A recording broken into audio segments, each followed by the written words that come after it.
Welcome everyone to another episode of Plum Peeps. Ferb, I'm so excited it's another Plum Peeps recording day. Yeah, my absolute favorite, best part of my week for sure. So thanks to everyone for tuning in. If you want to listen to our old episodes or see our old content, please make sure to check out our website, www.poempeeps.com, or our Twitter account. But let's talk today. Monty, today we're doing our first episode of a very little known disease, something called COVID-19. I think maybe you've heard of it. Thanks, Ferb. Yeah, I think we all know COVID-19 a little bit too well.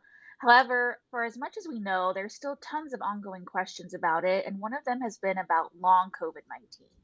So today we're thrilled to have a new roundtable episode and to talk to two experts in the field who have been caring for patients who are recovering from COVID-19, as well as doing research on long COVID.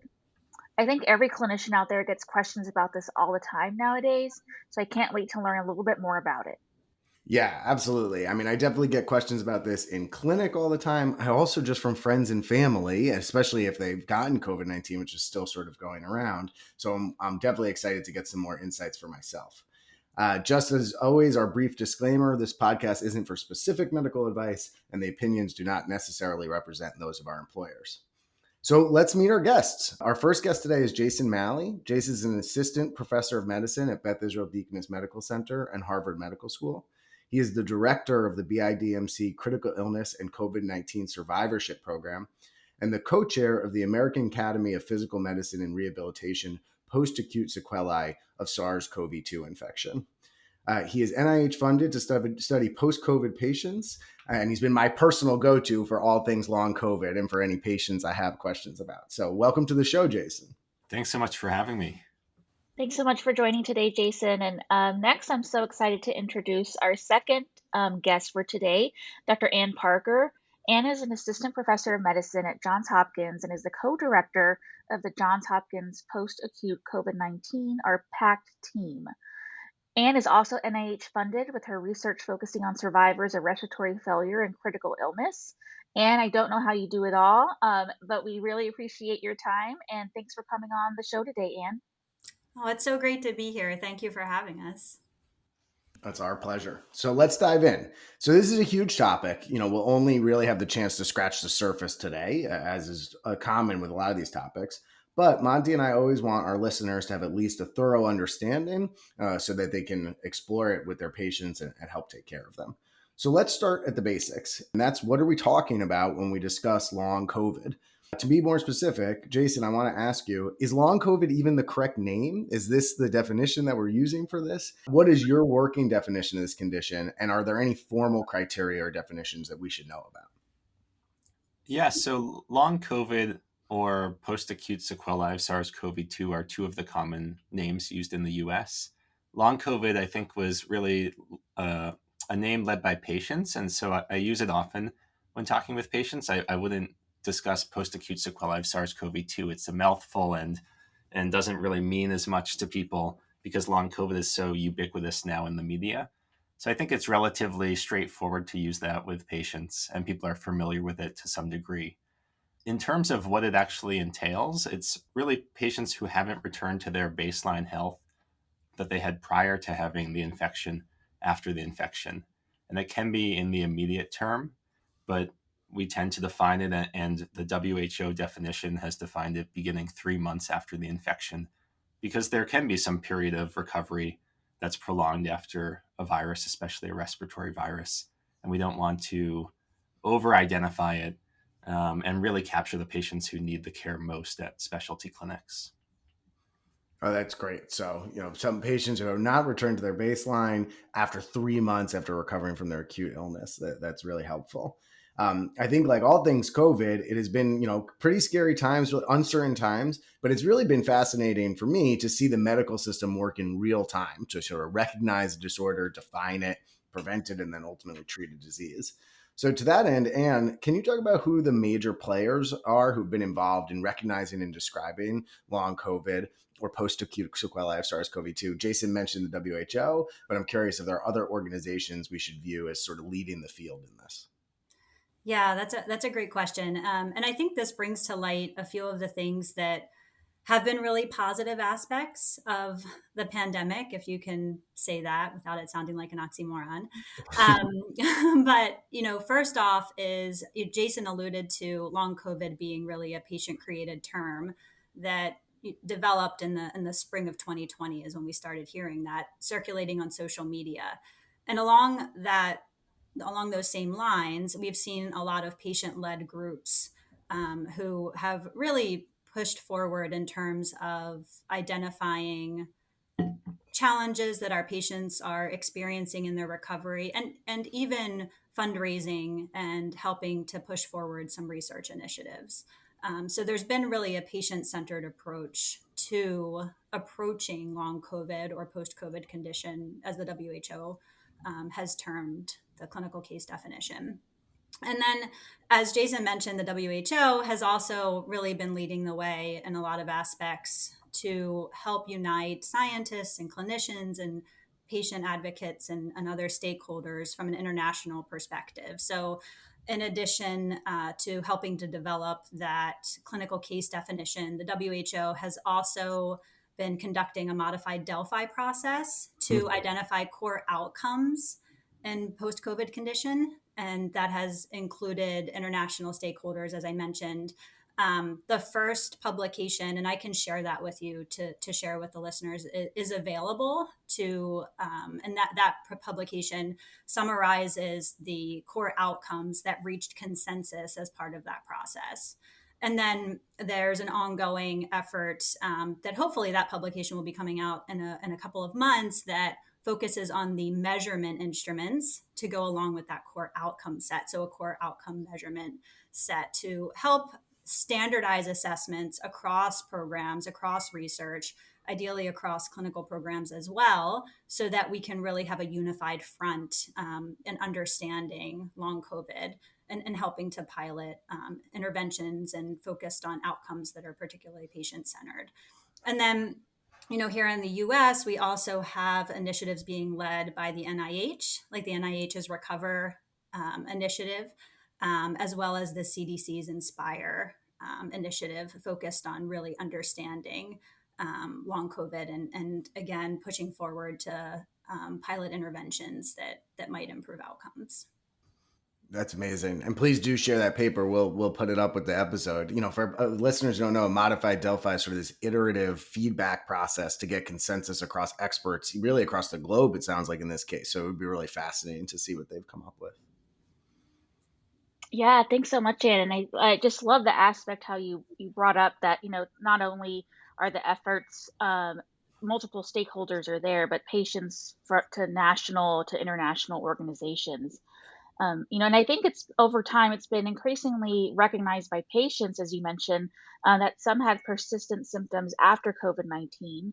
And I feel like the medical community heard about this pretty quickly and started establishing clinics to treat these patients and broad studies to try to understand what was happening.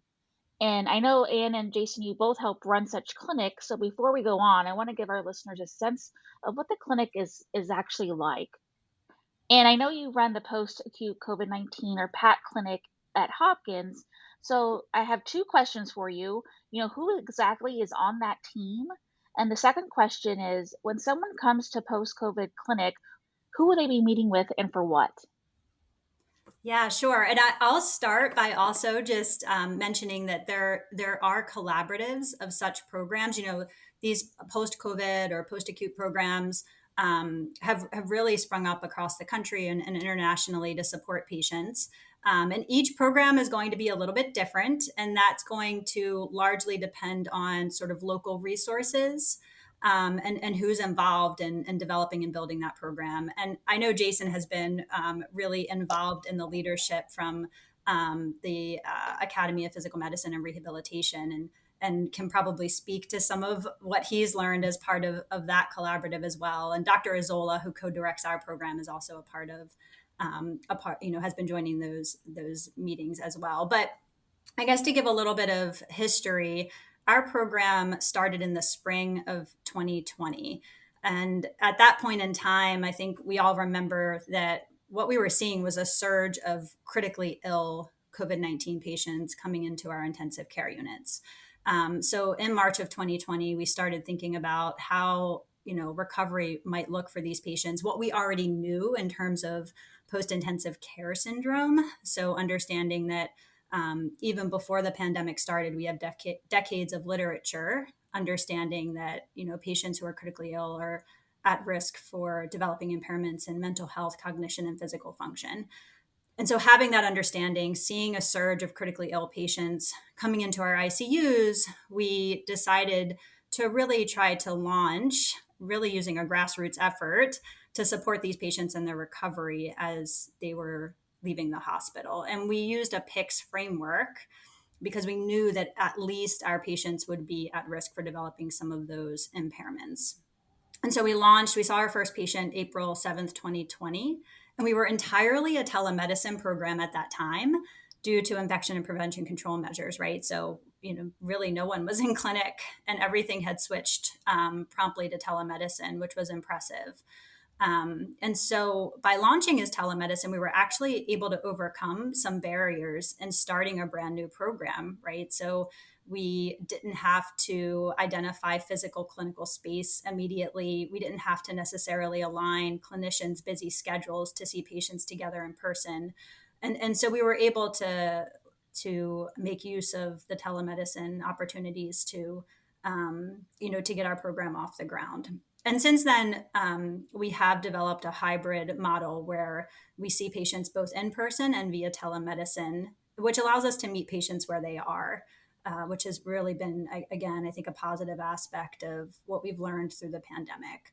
And we're a primary partnership between pulmonary and critical care medicine and physical medicine and rehabilitation, which is directed, that half of the program is directed by Dr. Alba Azola. And like I said, every program is going to be a bit different depending on what's available locally in terms of resources and institutional support and funding. But we generally do an initial records review for patients who are referred to us. And ideally, we prefer to have patients referred by their primary care providers so that we're able to build that collaboration and support with the primary care team. So we do an initial records review to ensure that we have something to offer our patients beyond what their amazing primary care providers are already doing to support them. And then to be sure that we can connect them with the providers and support services that are going to be most beneficial to them. And so that often means a visit with pulmonary and or our physiatry colleagues, depending on a patient's needs. And it really starts with a detailed history and physical, review of existing labs, imaging, tests that are available, and then deciding on a case-by-case basis what additional workup might be needed. We also make use of standardized questionnaires to assess some of those core domains that we know are important, for survivors of acute respiratory failure. But we've also, from the very beginning, been supporting our patients who were never hospitalized as well. So we're seeing patients across the continuum of severity of illness. But standardized assessments of things like mental health, cognition, physical function, return to work and school. These are all things that we do as part of each and every visit to make sure that we're not overlooking important aspects of a patient's recovery. And then I think the other big component is that while we are still working through understanding and developing and implementing interventions that are really targeted for the post-COVID population, we take a very rehabilitation-based approach. And so we're supporting patients with physical therapy, occupational therapy, speech-language pathology, neuropsychology, and, ideally, social work or community health worker support as well. Thank you so much, Anne, for going over that. And I know that you alluded a little bit to about who you're seeing in the PAC clinic at Hopkins, but I'm also curious, Jason, who is coming to your clinic? So I wanted to kind of ask a two-part question. What are the criteria to be seen in the COVID-19 survivorship program that you run? And do patients need to have a confirmed case of COVID? And are there typical patients, were they hospitalized, those who had mild COVID, are those being seen as well? Yeah, that's a great area to discuss. So, like Anne mentioned, we began similarly with the knowledge of post-intensive care syndrome and recognition of all these patients on ventilators. And we're really starting just in that spring of the pandemic to informally check in on people as they were leaving, and then started to formalize it. But it shifted over the course of that year to the vast, vast majority of the patients we're seeing having mild acute initial illness. They were at home, they were not on oxygen. And of course, that was also almost every person in the world who had COVID-19 did not have to be in the intensive care unit. And that began, as Anne mentioned, to be recognized through patients sharing their experience, like on social media, organizing these groups together, and saying that after having this mild initial illness, they were having these unusual, unexplained, persistent symptoms. The core pieces being severe, debilitating fatigue, breathing discomfort or shortness of breath, and cognitive changes, sometimes referred to as brain fog. And then there are other symptoms head to toe that people are experiencing. So we began to see those patients actually self-referring to our clinic because they were just searching for answers. And most were seeing their primary care physician and then finding our clinic through searches online or discussions with other patients and support groups. And initially, we didn't want to restrict the people who could come in, so our criteria were pretty loose, and we didn't know too much about this. And we allow people to self-refer, and we still do, and we take referrals from other physicians or clinicians. And because long COVID doesn't have a gold standard test, it's really the known presence of prior SARS-CoV-2 infection or high suspicion and new persistent symptoms, and there's this long spectrum of symptoms. It's very difficult to create a criteria that doesn't end up excluding people who need care, and yet you're saying can't get into your clinic. So we continue to not have strict exclusion. We kind of use best clinical judgment. And like Anne was saying with her clinic, trying to screen people through a nurse. We have a nurse coordinator to triage. And she ended up really starting to do very extensive visits with people because the second they are connecting with someone, they have so many questions of what's been going on and they've been experiencing. So she does 30 to 60-minute triage visits now, actually ends up discussing a lot of what we would discuss in a clinic visit anyways, and getting a sense of what the patient has experienced since having COVID-19. And then we have a setup that involves different specialties. The first specialties were ones that we thought could help post-intensive care syndrome, like psychiatry and neuropsychology, a cognitive neurologist, physical therapists with experience in pulmonary rehab. And we've, over time, added more and more people. A voice and speech therapist who also is very helpful with unexplained shortness of breath, occupational therapists who focus on cognitive rehab, a neuropsychologist who does cognitive rehab, social work, which is incredibly important and very much strained right now throughout the healthcare system. And then from time to time, we'll identify new needs, like sleep became a very clear issue. Among almost every patient I've ever seen with long COVID, their sleep has changed in some way, whether it's insomnia, their kind of absence of sleep, or they have hypersomnia and are sleeping way longer than they used to, which is a really unusual problem in sleep outside of this pandemic. And so we added sleep medicine as well. And that's kind of been the model, is finding what we identify as a new need and then trying to find a partner to join this team. So I think in terms of whether someone had to have a confirmed case, more and more often, almost all testing is done through home antigen tests now. So we largely take the word of the patient and their report of symptoms, or from their primary care doctor, to identify that they had a confirmed case. It's very uncommon that we have the actual test result. We also see people who were sick in the very early spring of the pandemic, where testing wasn't being done for most patients unless you were in the hospital. And so we saw many of those who were searching for answers and had been, in some ways, kind of the most ignored because people thought there was no explanation for their symptoms, or long COVID isn't real, and they didn't have a test to prove that they were infected. And we see those patients as well in our clinic, and we don't have a strict criteria for that. The final piece is also that long before this, for centuries, actually, post-acute infectious syndromes like this have been described. And there are many people who have had ME/CFS, myalgic encephalomyelitis chronic fatigue syndrome, or other persistent unexplained sequelae like we're seeing with long COVID from other potential causes. And now we hear from those patients as well, who for a very long have been seeking both clinical care and answers in terms of research. And we're hoping that we can increasingly incorporate those patients into our clinic.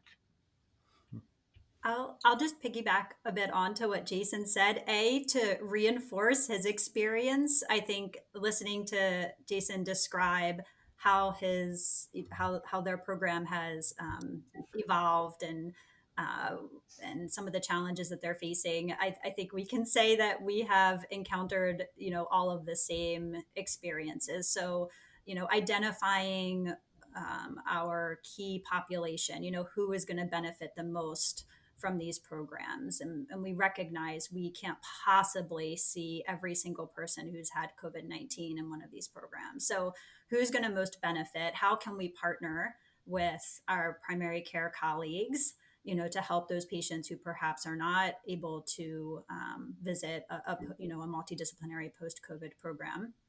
So identifying our population, I think really identifying who is at risk for development of symptoms, understanding the trajectory of those symptoms so that we can best counsel our patients, and then interventions, recognizing that there is a paucity of data to support any one particular intervention, whether it be behavioral intervention or medications for this population. And so one of the strengths, I think, of these programs and where perhaps they can be most useful is really in piloting some of these interventions in a rigorous way to understand what's working and for whom. And that is actually something that has been lacking from the post-intensive care syndrome field for quite some time. We have decades of literature describing the impairments that survivors of critical illness experience and risk factors. We really have a pretty good handle on the epidemiology of post-intensive care syndrome, but where we're lacking is data in the post-ICU realm in terms of interventions that might be effective. We know what works in the ICU to help prevent PICS, but interventions in the post-discharge setting. And I think the same is true for post-COVID condition, which interventions in the ambulatory setting might be most beneficial. Thank you both so much for sharing that. I mean, I think that just the model of both of the clinics that you each help run is just remarkable. And while you want to cast a wide net of patients that you're able to see, and those that you just talked about and that you want to identify who could benefit the most, I want to follow up a little bit more about you just mentioned, PICS or post-intensive care syndrome, and we had Del Needham and Wes Ely on the show a few weeks ago to talk to us about PICS, and they also brought up a really interesting point about bias of who's seen in PICS clinic. They mentioned that our understanding may be very skewed because some patients just don't have the resources, the physical ability, or knowledge to even make it to a clinic to be seen. And Anne and Jason, I'm hoping that both of you can extend on this a little bit more and identify or, just describe to listeners, are there any populations of patients with long COVID-19 that you just think aren't ending up in clinics because of this potential bias? Yeah, that is a fantastic point. And I think really important to keep in mind as we're seeing studies come out on long COVID. So first off, yes, just to emphasize that issue around selection bias, who comes to the clinic, who is actually able to engage with a clinic. So if you're only studying a population of people who appear in a long COVID clinic or a post-COVID clinic, there is going to be some degree of selection bias there. I think we see the same sort of things, with survey-based studies that rely on things like social media, to recruit patients to complete surveys. It's not to say that those studies aren't helpful. They are. But we have to be careful about making broad generalizations about things like incidence and prevalence and risk factors based on those types of studies. And the same is true for our post-COVID clinics. And I think this, again, is a problem that has gone back to even prior to COVID, and ICU follow up or ICU recovery programs as well. There traditionally has been a relatively high no show rate, and a high loss to follow up. And I think that is probably multifactorial. One is spreading the word, that these programs exist. Again, identifying on our end which patients we think might be most likely to benefit, and getting the word out to those patients and families. And then, as you pointed out, access to care. So I worry about our most vulnerable populations not being able, to access these programs, whether it be because of insurance barriers, whether it be because of geographical limitations. I think all of these are potential reasons. I think, many of our patients are experiencing joblessness, insecurity in terms of home and food. And all of these things can make it challenging when you have so many other stressors to address your health, and to prioritize your health. And so many factors, I think, can affect a patient's ability to come into the program. And so I do worry about our most vulnerable populations in terms of being able to access these programs. And I think this is, again, something that the pandemic has highlighted. And we can talk about how we can support an individual patient who does come to our program, and when we're able to see that patient face to face. But really, there are much broader healthcare and political implications in terms of addressing social determinants of health, so that we are really improving care across the board. Yeah, I Absolutely. would strongly second that piece about the inequities and the demographics, which has been a common topic now, really nicely highlighted in media stories about who is able to access clinics versus who was affected by COVID-19. And it was clear after several months of doing this, the demographics weren't lining up. We were clearly missing people, especially people who are not primarily English speaking, who were severely affected by acute COVID-19 in our hospitals, and yet we weren't seeing them in our clinic. And we had to build partnerships with community health centers and other hospitals around the city to try to engage with patients so that they could get the care they need as well. And one of the projects I'm involved in is called Project Echo through the CDC. Project Echo is bringing expertise in many different diseases to an underserved area. And this has been done for hepatitis C, for HIV. There are projects now for long COVID. And the one I'm involved in is in San Diego in their federally qualified health centers. So we discuss patients with primary care physicians in those health centers, and they convey the story of the patient, their effects from COVID-19, and then a panel of specialists seeing these patients in other locations weighs in. And the idea is that the primary care physicians ultimately become self-sufficient through this learning process. And we see stories from their primary care physicians of patients who are incredibly severely affected and have had very little ability to access care. And they do an amazing job taking care of these patients within the limitations of the resources. And I'm always blown away what they're able to accomplish with what they have available compared to what we might have available, fortunately, at a large academic hospital. And that has been something clear through the Project Echo and through our experience at clinic, that patients who are really severely affected by COVID-19 are being affected by long COVID, but not getting the same care because of health inequities. Well, that sounds like a really great project. I mean, I'm glad that we're recognizing it in real time too, and hopefully we can stem some of that tide or correct some of those inequities. So Christina mentioned that we'd done an episode recently on post-ICU syndrome, or PICS, and you guys have both talked about this already. Certainly, there's clearly a big overlap between this COVID population, post-COVID population, and PICS. But as you mentioned, sort of the population and demographic has been changing. So I just wanted to ask both of you of how you think about the overlap between post-COVID and PICS. Are there unique distinguishing factors that you see in someone with what we call long COVID who is in the ICU with critical illness, or does this more fall under the PICS bucket if they get to that severity of disease? Maybe Jason, we can start with you. Sure. So I would say for people coming out of the ICU, whether it's from COVID-19 or otherwise, we do take a similar approach in terms of screening for physical impairment, mental health impairments, and cognitive impairment. And it would be probably very challenging to distinguish what we might see with cognitive impairment from COVID-19 from what's been described for a long time, cognitive impairment from respiratory failure or shock. Um, there are some unique aspects to COVID, like the persistent changes in smell and taste, that for some people 2 years later, that's one of their main issues is they can't eat or enjoy eating because things taste rotten to them or they get strange smells. Another example might be the unique aspect of severe persistent fatigue.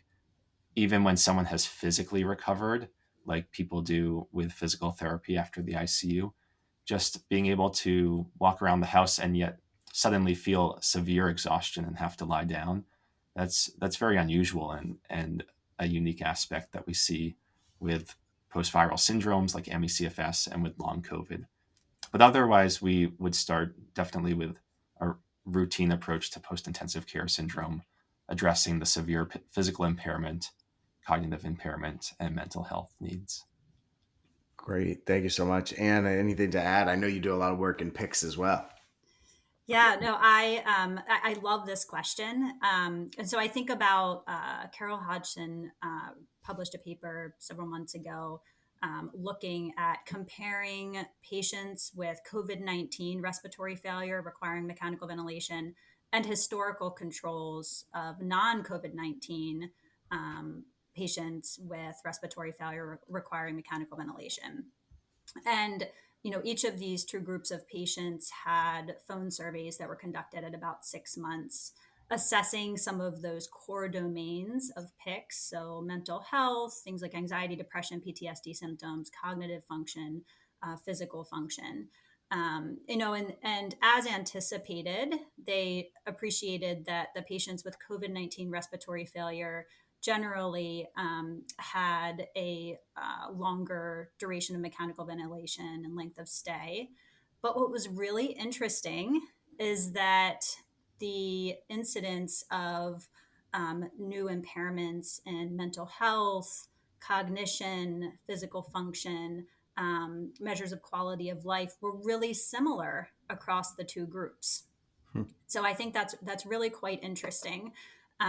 And I recently gave a pulmonary and critical care medicine grand rounds at Johns Hopkins, and I titled it COVID-19 and PICS Back to Basics, because I really think that gets back to recognizing that perhaps our patients with acute respiratory failure in the ICU are more similar than not in terms of their risk of developing, post ICU complications. And so I think about the things that I'm sure that Dale and Wes really focused on in the recent PICS podcast, but emphasizing the importance for all of our patients coming into the ICU with respiratory failure of starting to think about their recovery, the moment that they hit the door, and the importance of rehabilitation across the continuum of care.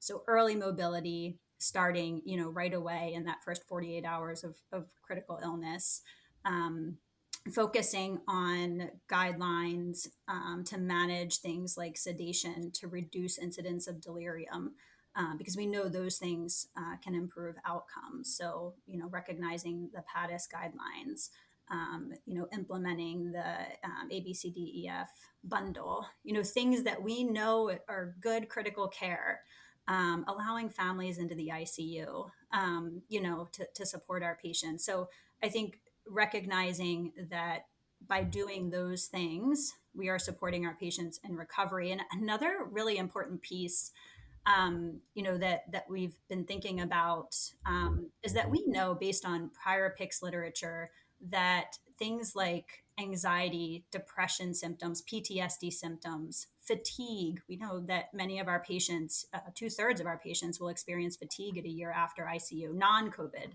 ICU patients. But all of these things, these measures of mental health and fatigue, consistently across studies, reason for admission to the ICU or duration of stay in the ICU, these things are not predictive of these post ICU complications. And so I think that sort of aligns with Carol Hodgson's paper, showing us that perhaps these patients are more similar than they are different. I think the things that we all worry about is perhaps a backward slip in terms of managing sedation and access to rehabilitation in the ICU in the setting of the pandemic. And hence, I think, thinking about back to basics and the things that we know that we can do well. Yeah, I love that. Take care of the things that we know can be work and preventative, and then we can layer on things that we notice are unique. Yeah, thank you for bringing that up. Yeah, and I was able to hear your Grand Rounds presentation. It was just so fascinating to also hear that. And I think you alluded to this right now, that we are able to take what we've learned from PICS and based on the literature, what we had about patients with COVID and critical illness in the ICU. But I want to bring up another I think important group, and that is, those individuals that had mild COVID that didn't require hospitalization, or perhaps moderate COVID who required inpatient stay, but perhaps that was brief and more uncomplicated uncomplicated compared to others, but continue to still have symptoms following their infection. And I know Jason alluded to sleep and fatigue earlier in our episode, but Anne, I wanted to see if you could highlight some of the most common post-COVID symptoms from patients that are going to your clinic. Absolutely. So I think first off, many of the symptoms that we're seeing are really complex multifactorial symptoms. So I think important to recognize that for any given patient and between patients, the potential contributors to their symptoms might be quite variable. But the things that we tend to see, so we see neuropsychological impairment, so patients describing difficulty with things like memory and concentration, colloquially termed brain fog.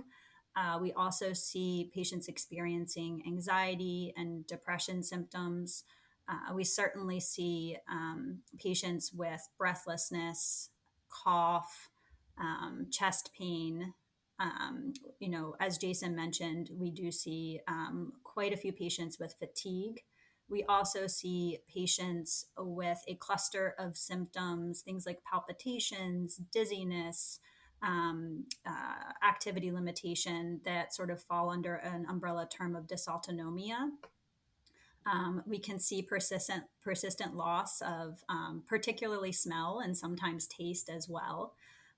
So really symptoms that cross multiple organ systems and I think are relatively complex in nature. Thanks so much, Anne, for that insight and for sharing. And I think all four of us today, and many listening today, have encountered patients or friends or family mentioning all of those symptoms.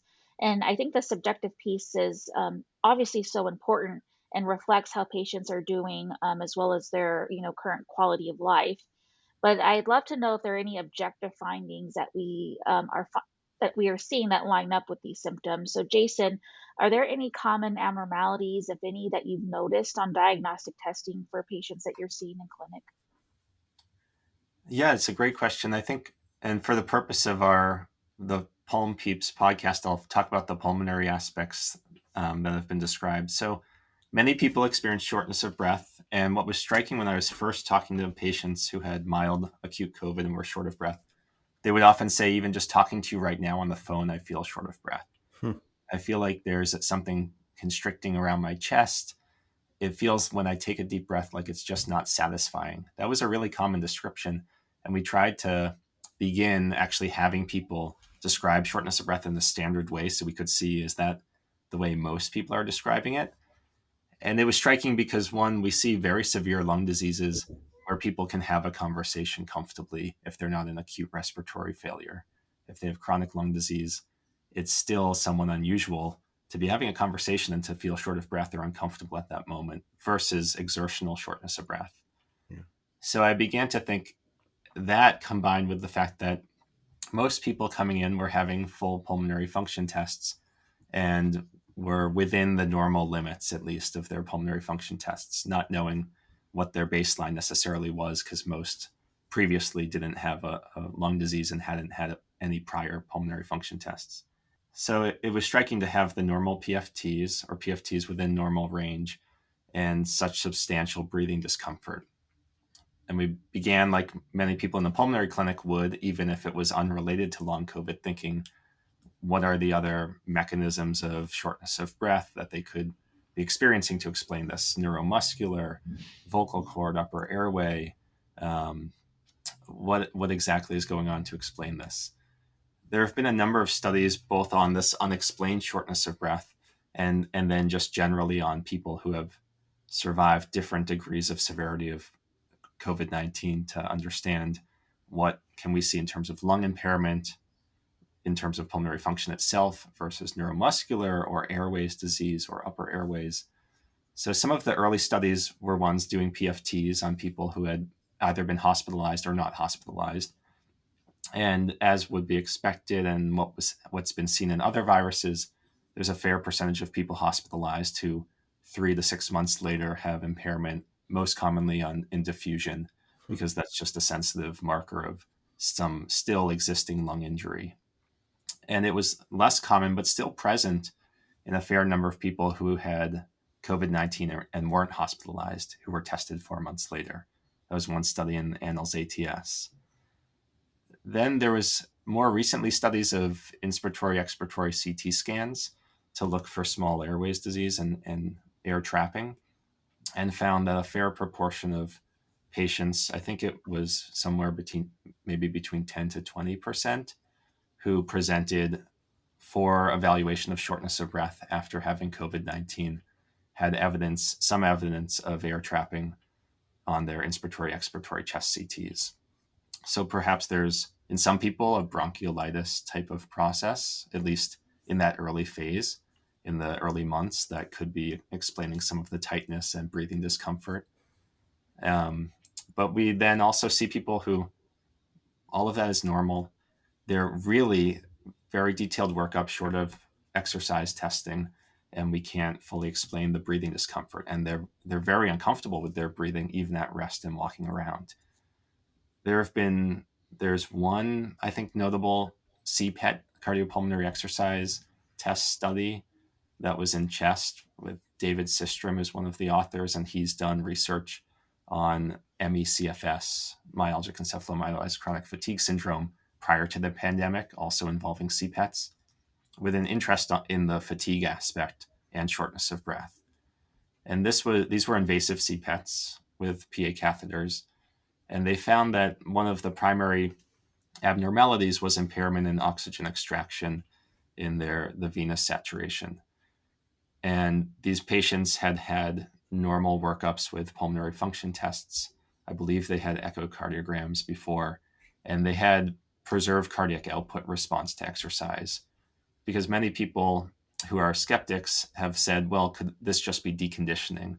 And I think anyone who's a clinician seeing these patients is convinced this is not your usual deconditioning. Someone who had 3 days of COVID-19 symptoms and was a triathlete before this and is exhausted and short of breath after couldn't be simple deconditioning.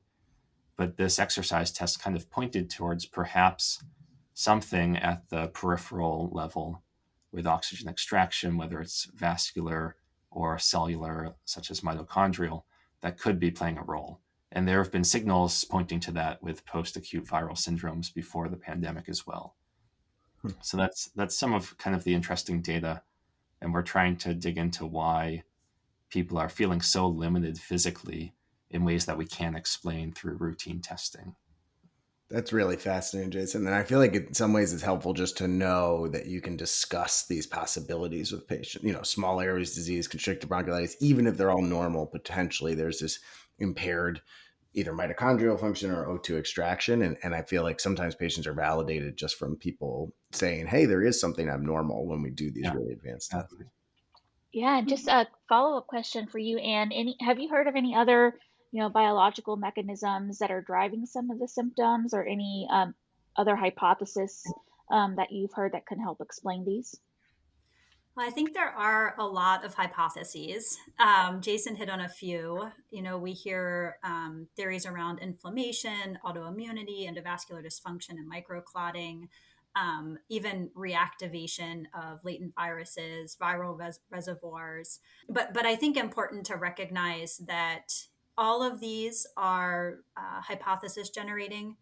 The data regarding each of these hypotheses are really coming from relatively small studies, and sometimes without very clear control groups, and it's hard to identify those control groups. So I think, again, when we're seeing these patients in clinic, we're really seeing a heterogeneous group of symptoms, and it's almost as if no two patients are exactly alike. I would anticipate that perhaps we should be thinking about phenotypes. We should be thinking about, when we're considering mechanisms and we're thinking about interventions, really carefully considering the outcomes that we're studying and perhaps focusing on specific domains, recognizing that there's probably not going to be a one size fits all answer in terms of underlying mechanism or interventions, to address symptoms. So I think it's great to see the literature growing and evolving, and I think it's really exciting. And it's really hard to not have answers to give our patients, but I think we do need to be patient and sort of cautious and overstating any one particular theory at this point. And I remind patients that when we think about long term outcomes, we're thinking about many months to years after an illness. And while it feels like we've been in this pandemic forever at this point, when we're thinking about long term outcomes, we're really just sort of scratching the surface. That's great. Certainly love phenotyping. We talked about this on this show before, so I think that's a really fascinating answer. Well, no discussion of COVID would be complete without talking about two things, which are vaccines and variants. So, Anne, I want to start with you and talking about the variants. There certainly have been changes in, we think, severity of disease, communicability of disease, certainly rates of disease, which are multifactorial, including sort of social impacts, but also the variants as well. So curious if you're seeing any impact on variants on who's coming to clinic or what kind of symptoms those patients have, or anything that you take into consideration when seeing a post-COVID patient. Sure. Yeah. And I think the short answer is that we don't know if there's any association between a particular variant and risk or trajectory of long COVID thereafter. And, part of that is that at a patient level, most centers are not sequencing every positive PCR test, right? And so we don't know if the patient sitting in front of us certainly had, Delta or Omicron, et cetera. Also recognizing that many, many tests now are being conducted at home. So we're not even really able to, tease out each and every positive test at this point. And then, if we think about, well, perhaps we could look at, long COVID or post-COVID condition as it relates to sort of each surge in a particular variant. But I think there are so many confounders there as well. You certainly have periods of overlap between variants as we transition. And then other major factors like prior infection. Is this somebody's second, third, fourth infection? And vaccination. So, I think all of these factors make it really challenging to tease out any, relative contribution of a specific variant. Yeah, absolutely. And I feel like this is one thing about the pandemic that's so interesting. It's like things are changing all at once. Variants are changing and vaccines are changing and our treatments are changing. So it's always hard to parse out the specifics. Given that prelude of how this will be difficult to answer, Jason, I still want to come to you with two specific questions about vaccines, because I think this is a huge topic and I get these questions all the time. And I don't know what to say, so I'm going to turn it to you. The first is, does the vaccine change your risk of getting long COVID? I think we're seeing more evidence that it doesn't change your risk of getting, or only minimally decreases your risk of getting a mild COVID case, but it greatly improves your protection against severe disease and hospitalization. So does it change your risk of getting long COVID? And the second is, if a patient has had COVID and has some long COVID symptoms or some lingering symptoms, is it okay for them to get a booster or their first vaccine? Is this something we're still recommending for them? Yeah, these are really, really common questions, both from patients and from anyone asking about long COVID. So, the literature that's been published and that I've seen also in preprints for vaccine effect on long COVID does suggest there's a reduced risk of long COVID. It's not that it could completely prevent it, but there have been studies, national studies from Israel and from the UK, that have pointed towards a similar signal of reduced risk. And that was even kind of consistent the more vaccine, the full boosting, if you've had that compared to just one vaccine, for example, the risk decreased further. Hmm. So that type of dose response relationship is helpful also in supporting the data.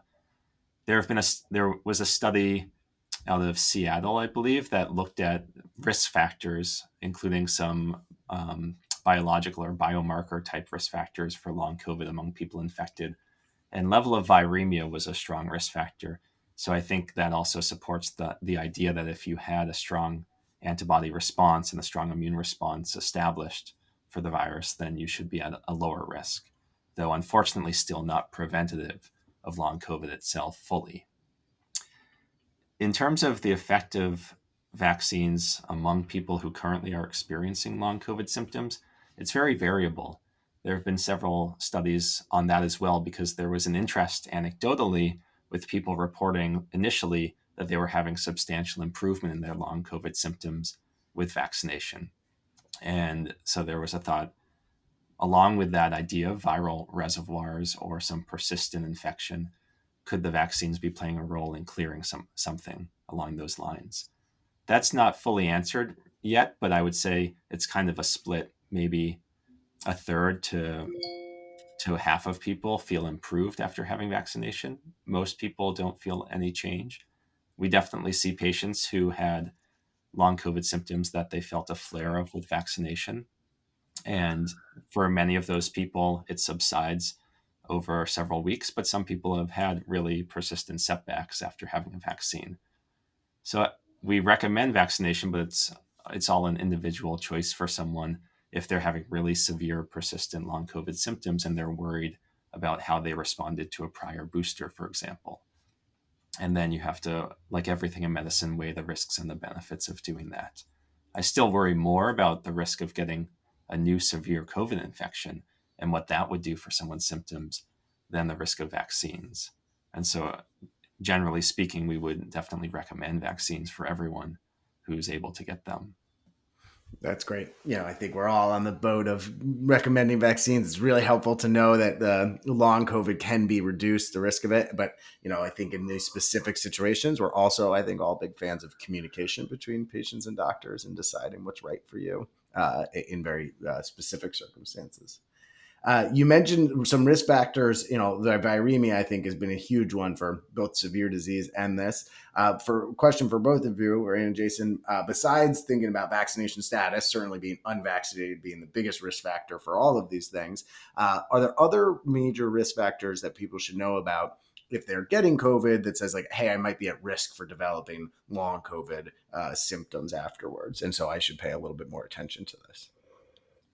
That's a great question. I think that we are seeing pretty clear epidemiologic data at this point that initial severity of illness, so greater initial severity of illness, does seem to be a risk factor for developing post COVID complications. So we see this, for example, our colleagues in China who have been studying one of the larger cohorts of hospitalized COVID-19 patients and seeing that those who required higher levels of respiratory support were in the intensive care unit had a greater risk of developing symptoms, that persist for a longer period of time.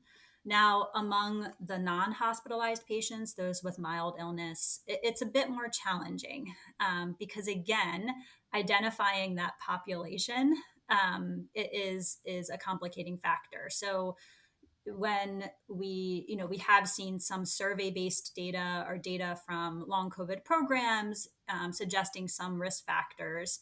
But again, I worry a bit about selection bias in those cases. Um, And so I'm really looking forward to data, hopefully coming out of things like the Recover Initiative and Inspire Initiative, where we're, prospectively following patients over the course of months to years, really paying attention and focusing on cohort retention so that we're hopefully reducing as much as possible, not eliminating, some of those biases, so we can get a much better sense of incidence and prevalence and risk factors and overall trajectory. Yeah, and I can add one thing that's been interesting and often comes up is throughout the pandemic and more recently with long COVID, studies getting very, very different estimates of the same thing, such as how common is long COVID? A study reported patients come because they heard on CNN 50% of people get long COVID. In this other media outlet, this other study said 10%. How are those two numbers possibly in existence yet so different? And it really comes down to how things are measured, how they're defining long COVID, what type of data they're using. Are they looking at health records for people 1 year after having known COVID-19 and seeing did they have one of these 20 symptoms in a health encounter, versus are they accurately surveying the population and identifying in a sample that represents the population symptoms that persist after long COVID longitudinally. Places like the UK have done this very well because of their national health system and existing health surveys that have been in place. And the US more recently through things like the Household Pulse survey, which is a survey of households throughout the US, have included long COVID questionnaires. So I think we're getting closer to a more accurate estimate, but I'm really hopeful very detailed longitudinal studies like Recover will help answer that question. Something Yeah. for us to look forward to, definitely, to get some more information. I think, Jason, you bring up a really good point too, in terms of identifying outcomes. I think it gets back to the importance of some of those core outcome sets, so that we're in agreement on what we're measuring and how we're measuring it and how we're defining things. Yeah, exactly. Yeah, thank you both so much for this discussion so far. I know personally have learned so much within the last hour, but I want to touch base on just one more topic. I don't think we could end the episode with talking a little bit more just about treatment responses and kind of the natural history that you're seeing of long COVID in patients in clinic. So, Anne, wanted to know, I guess I'll open up to both Jason and Anne. Can you tell us a little bit more about what you've been doing in your post-COVID clinics to help patients? Specifically, if you can comment on pharmacologic, non-pharmacologic interventions and any specific referrals that you think are important for patients. And Jason, I'll go ahead and start with you for this one. Okay, sure. I can talk about patients who had mild acute COVID, and maybe Anne can talk about the post-ICU patients, just because this is a challenging and very, very big question. Sure. So for patients who had acute mild illness and they're coming to us, for example, with that constellation of fatigue, breathing discomfort, and cognitive impairment, unfortunately, right now, there's not an easy treatment for the underlying biological mechanism because that's not yet known. And we're hoping in the coming months that there'll be new clinical trials through Recover and the NIH that will start to target those mechanisms. But for now, a lot is based on symptoms. So, for example, for fatigue, one key branching point is how someone has experienced a response to activity. Some people, for many months, have been limited to walking around their house and then having to lie down because they feel what's been called post-exertional malaise, or this almost physical illness symptom after minimal activity. Others are tired or exhausted and yet have somewhat pushed through and have not experienced kind of negative consequences of that pushing through. And we've built this team of physical rehab specialists, physical therapists, who are working over day in and day out with people who have had long COVID to understand how to best help them. For some people, you have to really actually reduce their activity, rest, and pace, and tailor their day around what they're able to do currently so that they don't push and crash and get stuck in this cycle where every other day they lie in bed for the whole day. Others are progressing with physical rehab and can go through a more traditional physical rehab where they can progress and improve their strength and improve their fatigue. Along with that, sleep is almost always affected. And so we when we can and get insurance approval, we try to do the most detailed sleep study possible to understand what's happening on their polysomnogram, and especially for people with hypersomnia who are sleeping much longer than usual. Can we explain why that's the case? Ensure there's no sleep disordered breathing issue.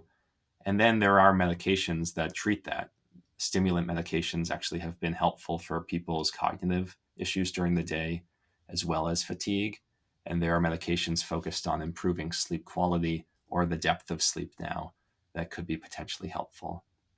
So we try to, for fatigue as an example, identify those modifiable components and also what we know from other post-acute infectious fatiguing illnesses like ME/CFS, which I mentioned, that have been helpful for patients. And there's like a whole host of things people have tried on their own or come to us having tried supplements or things they've read about. And we try to provide education around what our experience is and what we would recommend versus what we don't recommend based on that experience. So that's just one example for fatigue, because I think actually we could talk forever about this and it would be hard. A lot of the answers would be we don't know, unfortunately, right now. And it's hard to give specific medical advice without having kind of an individual relationship with the patient. But that's a fascinating paradigm to share, that we see these effects, we know we have some interventions, and we sort of have to tailor it based on how you're responding, in a constant, cycle of saying, let's try this and see how it goes and see how we're improving until we maybe have the biological mechanisms more worked out one day, hopefully. Right. Yeah, and anything else to add for those patients that may have been hospitalized in intensive care? Yeah, I think just a reminder that that we need to be systematically screening for impairments after COVID-19 and after critical illness. So, screening for things like anxiety, depression, PTSD symptoms, screening for cognitive impairment, and impairments in daily functioning.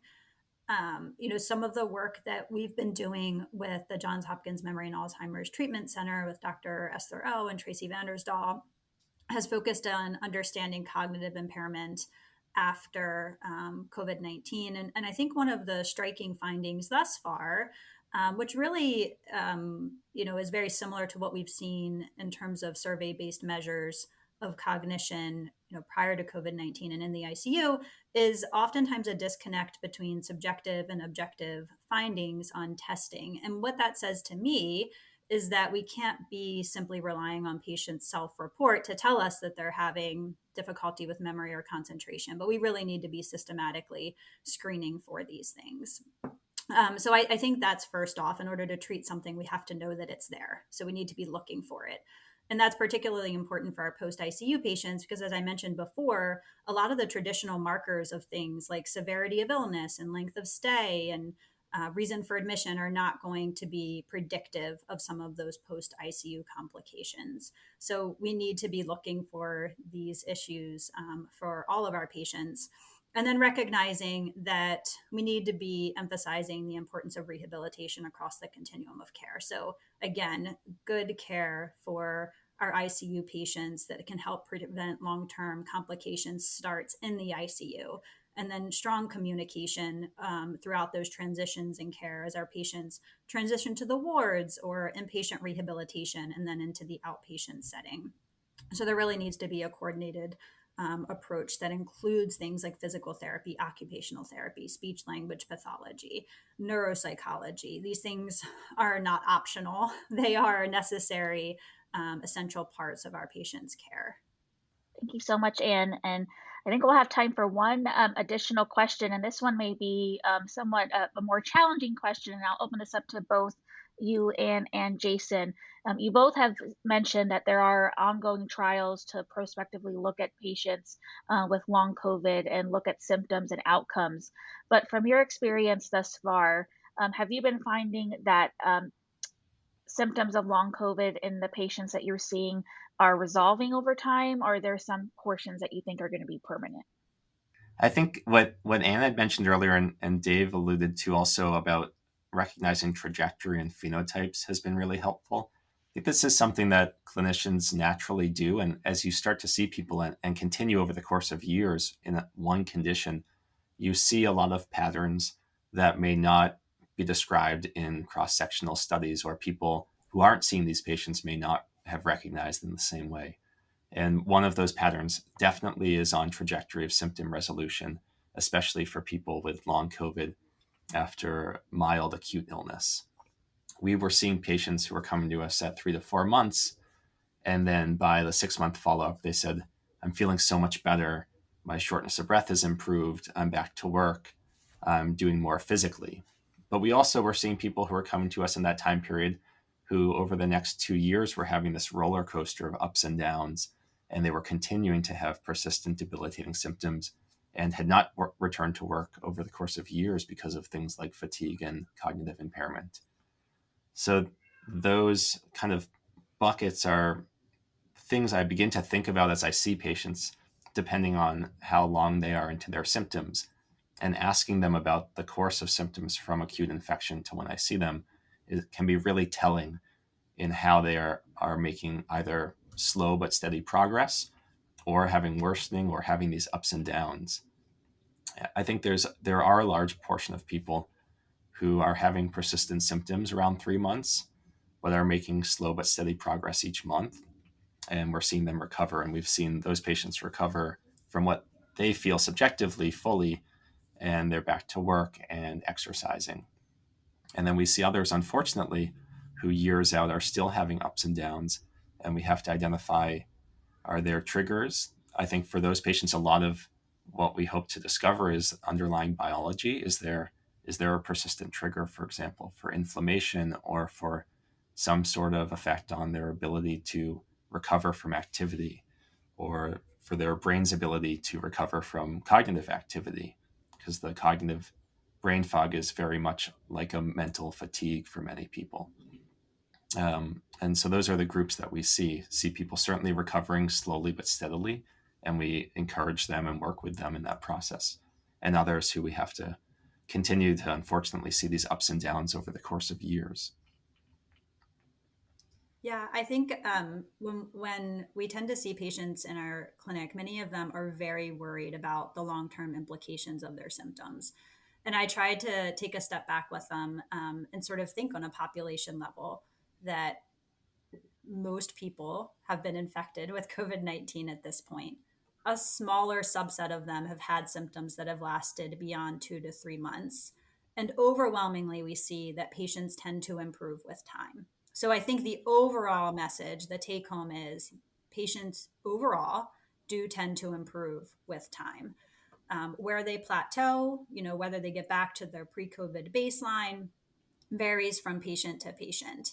But I do think it's helpful to, allow our patients that bit of optimism or hope that things can improve, and that we do often see that things improve with time. And for those patients who continue to have ups and downs, who are still really struggling with those symptoms, I think that's where the rehabilitation approach is so helpful and important. Like, we recognize we don't have all the answers. We don't have a medication that we can give them right now that's going to make things better. But rehabilitation services, things like physical therapy, neuropsychology, speech language pathology, can help our patients to work through those symptoms and find ways to cope so that they can continue to engage in some of those life activities that bring them a sense of reward and accomplishment. And, we think about focusing, perhaps not on dampening down every symptom that we're seeing, but in some cases, learning to live with those symptoms, but continue to experience reward, and celebrate the small steps, in terms of their recovery. That's all great advice for counseling these patients. That's really helpful. Well, I think this has been just an absolutely amazing conversation. I thank you both so much for all of your time and for hearing about this and going through everything. I think this is going to be really helpful for me, really helpful for people taking care of patients with long COVID or post-acute sequelae of SARS-CoV-2, and for patients who are listening maybe to hear about what other people's experiences are. We like to end each episode with one takeaway point from all of us. Mine is, it just kind of strikes me in hearing, it's so great to hear how the definitions are kind of continuing to evolve based on what you see, and this multidisciplinary collaborative approach to this population. In some ways, I wonder if these clinics are the model for what other clinics will be like in the future for other diseases, where we know that it's going to be a tailored response. Each patient is slightly different, even if they fall in a big bucket, and that there are going to be individualized approaches outside of physicians that are really going to help people get better. So it's great to hear how these have evolved as this new illness has been defined and continues to get treated and hopefully improve. Monty, what about you? Any big takeaway from the episode? Yeah, I think I have two, and I'll be brief. I have one from Anne and one from Jason. And I think from Anne, just realizing, as Anne mentioned, that the symptoms from long COVID are going to be heterogeneous, and not every patient is going to be the same. So being sensitive and aware to that. And I think, Jason, what I thought was really interesting is just really thinking about potential triggers that may be triggering recurring symptoms of long COVID-19. I don't think I've thought of that before, so that was really insightful to hear. And what about you? I think I have been very humbled by working in this field and amidst the pandemic, and sort of recognizing and accepting that we don't have all of the answers all of the time. And so I think I tend to be optimistic and think about the things that we do know that work. So we talked about good critical care that focuses on mobilizing our patients and reducing exposure to sedation and reducing delirium. I think on a broader level, things like vaccinations that can prevent infection, or decrease the initial severity of illness, and other measures like masking and distancing when appropriate, to help prevent those infections and decrease severity in the first place.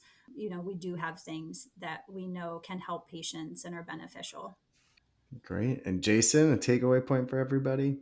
Yeah, I think this has been wonderful. My takeaway is really this experience with working with patients with long COVID has brought me back to the core aspect of medicine, which is a relationship between a clinician and a patient, and being thoughtful about how to help that person in the things that matter to them, and listening more than talking. And that has been, I think, the most valuable tool that I learned from day one of medical school to help people with an illness that you don't necessarily have a simple medical solution for. And yet, as a clinician, you can still help them. That's fantastic. And we hope that podcasts in general help people be better listeners as it goes. Well, thank you both so much for coming on the show. This was fantastic. Thank you all for listening. Join us again in 2 weeks for our next episode. This episode was produced and edited by myself and Christina Montemayor, and the music is original music by Eric Rogers. We'll see you next time.